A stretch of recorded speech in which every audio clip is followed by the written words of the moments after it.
Imagine a $1.1 billion early warning radar system completely wiped out by a drone that costs, I don't know, less than a used car. Yeah, it's wild. It really is. Right.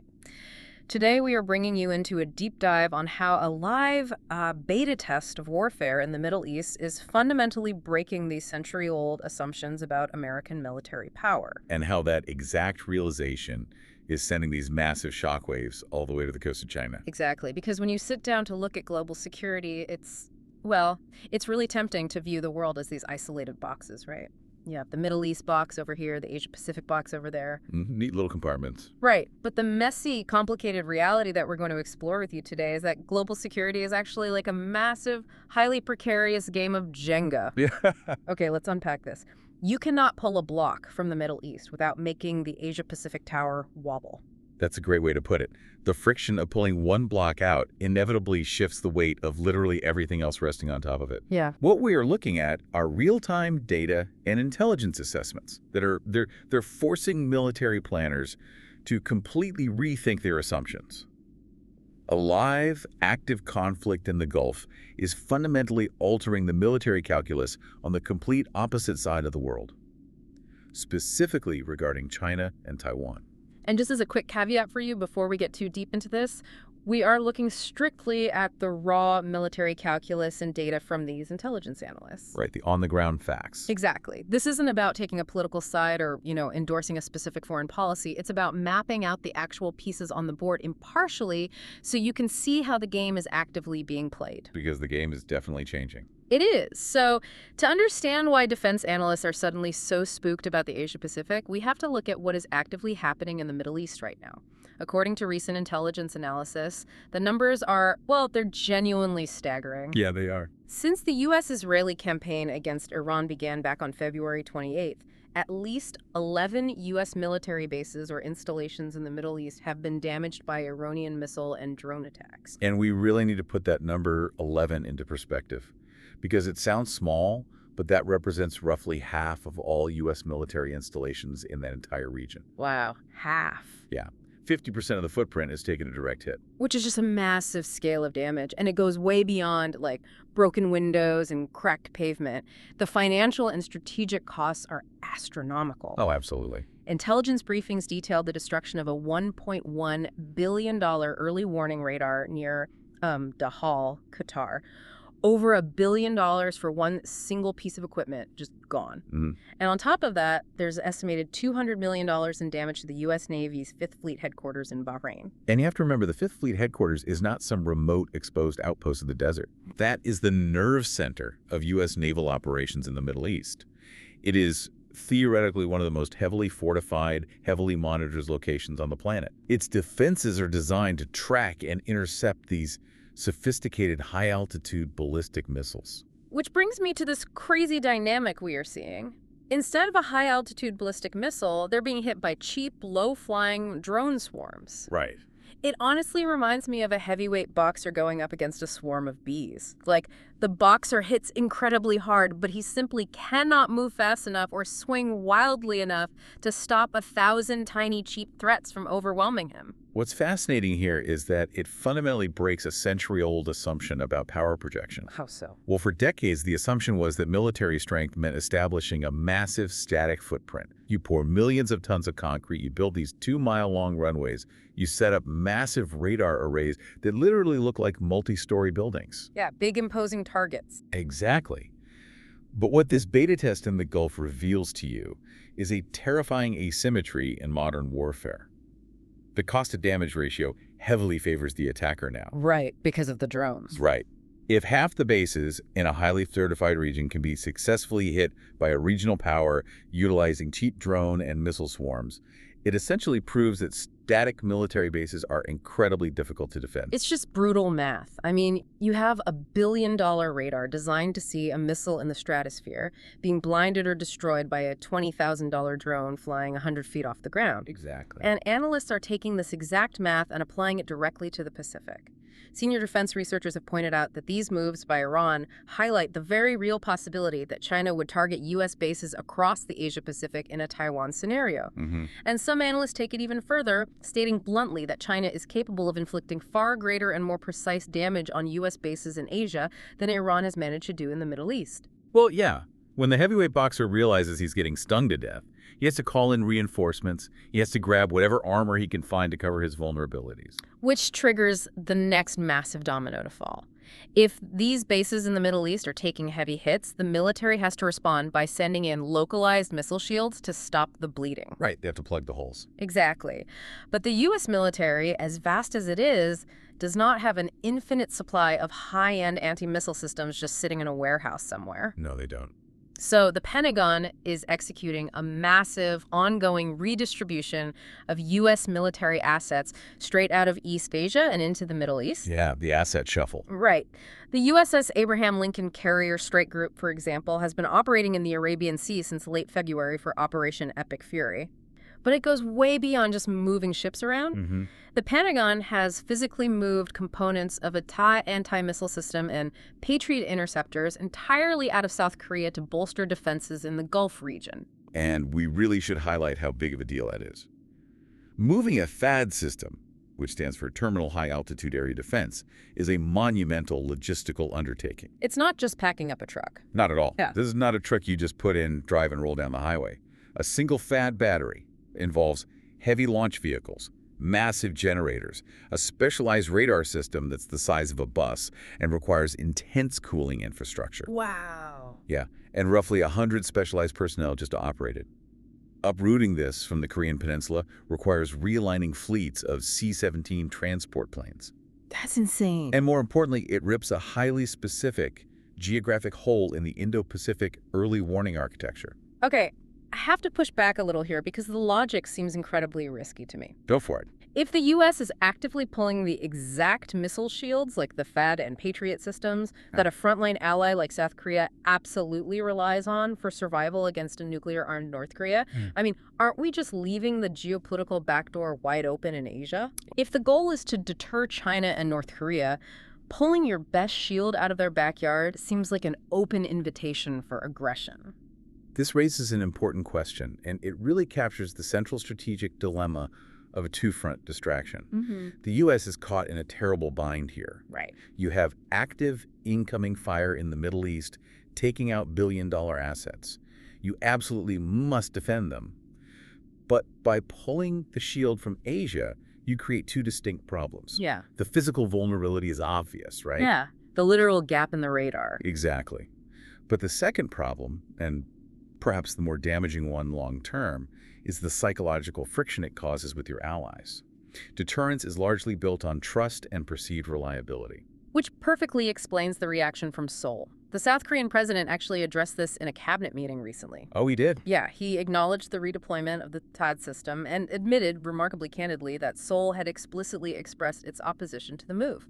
He told his cabinet, quote, "We cannot make our position fully reflected in every case." That is a stunning admission of vulnerability from a head of state regarding their primary security guarantor. It really is. It shows that the so-called ironclad alliance has severe logistical limits. When an ally vocalizes that kind of structural panic, adversaries take notes. They certainly do. One prominent dean at a Taiwan research institute in Beijing literally said, regarding this exact asset relocation, he said, quote, "Any weakening of their presence in the Asia-Pacific will inevitably benefit someone, and you can imagine who that is." Wow. Not subtle at all. Not subtle at all. So with the U.S. pulling top-tier hardware out of Asia to plug the holes in the Middle East, you might be thinking the Asia-Pacific region is just sitting there completely defenseless. Right. But that leads us to a massive shift in how deterrence is actually functioning right now. We are seeing local allies aggressively stepping up to fill the void, and Japan is basically the perfect case study here. Japan is executing a forced evolution in their defense strategy right now. Because they are looking at the exact same vulnerability data that the U.S. is. Yeah. A recent wargaming report laid out this terrifying metric. It warns that Chinese missile attacks could effectively shut down U.S. military runways in Japan for about 12 days at the start of a conflict. 12 days. 12 days. In a modern hyperkinetic war over Taiwan, 12 days might as well be 12 years. The rationale behind that 12-day metric is crucial, actually.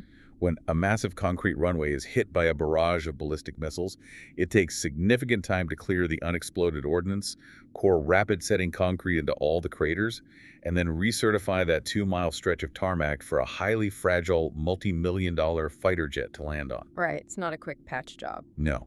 And if you can't use the runway, you can't launch the planes. If you can't launch the planes, you cede the airspace. It's a critical single point of failure. Here's where it gets really interesting. Think of Japan's response like a neighborhood deciding to set up a remarkably high-tech neighborhood watch. I like that. If the local police, in this case the heavy U.S. Navy carrier groups, are busy dealing with a crisis across town in the Gulf, the neighbors aren't just locking their doors and hoping for the best. Right. They're buying the absolute top-of-the-line, cutting-edge security systems to actively deter any break-ins themselves. Japan is planning to operate a fleet of the 147 F-35 stealth fighters. That's a massive fleet. It makes Japan the world's largest operator of that aircraft outside of the United States. And they're placing F-35Bs at bases near the Nansei Island chain, which is right within range of the Taiwan Strait. Add to that the 48 U.S. Air Force F-35As stationed at Misawa Air Base in northern Japan, and you have this formidable wall of stealth air power. And the specific hardware Japan is buying is a direct answer to that runway vulnerability we just talked about. You mentioned the F-35B variant. Right. That specific jet is capable of short takeoffs and vertical landings. It uses a complex lift fan system to vector its thrust straight down. Okay, I'm struggling to understand how a short runway requirement actually solves the problem, though. How so? Well, if the entire airbase is under a massive missile barrage and the concrete is totally cratered, where are they landing? It doesn't really matter if you can land vertically if the base you're returning to is just a burning pile of rubble. Right. And that is the genius of distributed operations. They don't need the airbase. By utilizing the F-35B, Japan completely nullifies the 12-day runway shutdown threat because these jets can operate off of incredibly short makeshift strips. Wait, really? Like what kind of strips? They can land on retrofitted helicopter destroyers, like Japan's Izumo-class ships. They can land on remote island highways in the Nansei chain, refuel from a hidden cache, and take off again. Oh, wow. Yeah, they disperse the target. You are no longer trying to defend one massive static runway. You are turning dozens of tiny islands and civilian roads into potential launch pads. It really forces anyone looking at this dynamic to see deterrence in the Pacific not just as an exclusive U.S. responsibility anymore, but as an increasingly localized, Asian-led effort. Japan is making sure that even if the U.S. carrier is in the Arabian Sea, the airspace over the Taiwan Strait remains fiercely contested. Which brings us to the ultimate calculus here. We've traced the dominoes. We've looked at the severe damage to the static bases in the Gulf. We've tracked the massive logistical lift of pulling THAAD and Patriot shields out of South Korea. And we've seen Japan arming itself to the teeth with dispersed stealth fighters to fill the gap. The whole board has changed. Right. So does all of this chaos and distraction tempt China to actually make a move on Taiwan? This is the billion-dollar question Yeah. that intelligence agencies around the world are trying to model right now. According to recent strategic assessments, the danger is very real. Analysts note that a protracted, dragging conflict involving Iran might indeed tempt leaders in Beijing to act. The logic is pretty straightforward, right? The U.S. is stretched thin, its munitions are being depleted, and its attention is clearly divided. Right. However, the military assessments provide a massive, deeply significant caveat to that temptation, and it centers entirely on the concept of decapitation strikes. We need to define exactly what a decapitation strike is in this modern context, because it changes the entire psychological landscape of the standoff. Right. When we talk about decapitation strikes, we aren't talking about, like, carpet bombing a city. No, not at all. We are talking about the historical precedent the U.S. has set in the Middle East.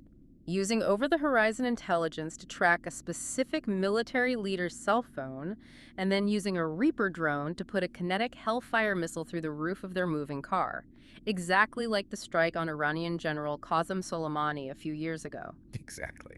One senior strategy vice president noted that leadership in Beijing, quote, probably assumes the U.S. will defend Taiwan, which makes an attack unlikely for now. But it's the way the U.S. would defend it that matters. Right. If we connect this to the bigger picture, what we are witnessing is the absolute duality of modern deterrence. What do you mean? It is a high-wire balancing act between perceived weakness and perceived lethality. On one hand, moving the Abraham Lincoln and the Sajed batteries out of the Pacific is a display of logistical weakness. It physically shows the U.S. cannot maintain overwhelming defensive mass everywhere at once. But on the other hand, executing a flawless, intelligence-driven decapitation strike against a high-value target in a hostile environment, that is a terrifying display of lethality. Absolutely terrifying. When you are a foreign leader calculating risk, witnessing that level of precision changes your psychological math. It sends a very clear, very intimate message, basically saying, our concrete runways might be vulnerable to your drones, but you personally are vulnerable to us. That's it exactly. It makes the cost of conflict inescapable for the decision makers themselves. The intelligence network and strike capabilities demonstrated in the Middle East are maintaining the status quo in Taiwan, despite the shifting of physical assets. It synthesizes the ultimate deterrent: the fear of surgical consequences. Even if adversaries believe they can inflict massive damage on static U.S. bases, the precision kinetic strikes show that the U.S. can immediately bypass the battlefield and eliminate the command structure itself. Wow. That psychological threat is what keeps the peace, however fragile it may be. So what does this all mean for you listening? If we step back and look at the entire board we've just laid out, the key takeaway for you is that the conflict in the Middle East is absolutely not happening in a vacuum. Right. It is a live fire stress test of American defenses. It is forcing a massive global reshuffle of critical military assets, leaving temporary blind spots in Asia. It is fundamentally pushing allies, like Japan, to aggressively arm up, disperse their forces, and take localized control of their own airspace. And simultaneously, it is serving as a high-stakes, deeply personal, psychological demonstration of precision lethality for leadership in Beijing. The globe is inextricably linked. The actions in the Persian Gulf echo directly through the Nansei Islands, fundamentally rewriting how military planners view static defense versus mobile, lethal offense. And honestly, this is why diving into this level of detail matters to you. Whether you're prepping for a geopolitical debate with a colleague or trying to understand how these military shifts might impact global supply chains and semiconductor markets, or maybe you're just satisfying a deep curiosity about how the world really works. Yeah. Understanding these invisible, high-tension threads connecting the Gulf to the Pacific is the ultimate shortcut to being truly well-informed. You aren't just looking at the Jenga tower anymore. You understand the exact weight resting on every single block. I want to leave you with one final thread to pull on your own, something that builds on everything we've unpacked today. Let's hear it. We've seen that U.S. deterrence is actively shifting away from a reliance on sheer, overwhelming defensive presence. Yeah. Because that physical presence is easily distracted and, as we've seen, highly vulnerable to cheap drone swarms. Right. Instead, deterrence is moving toward a reliance on the threat of high-tech offensive precision strikes. If that is the new reality of the American security umbrella, if it relies on punishing the attacker rather than shielding the ally, how does that fundamentally change the way nations like South Korea or Japan view their own long-term survival? Wow. If the great American defensive shield is mobile and can be packed up and moved across the globe to cover a different crisis, who builds the next shield? Because the storm is not going away. That is a brilliant and unsettling question to leave on. If the Jenga block you're standing on can be moved at a moment's notice, you better start learning how to fly. Exactly. Thank you so much for joining us on this deep dive into the complex web of global security. Keep questioning the big picture, keep looking for those invisible threads, and we will catch you next time.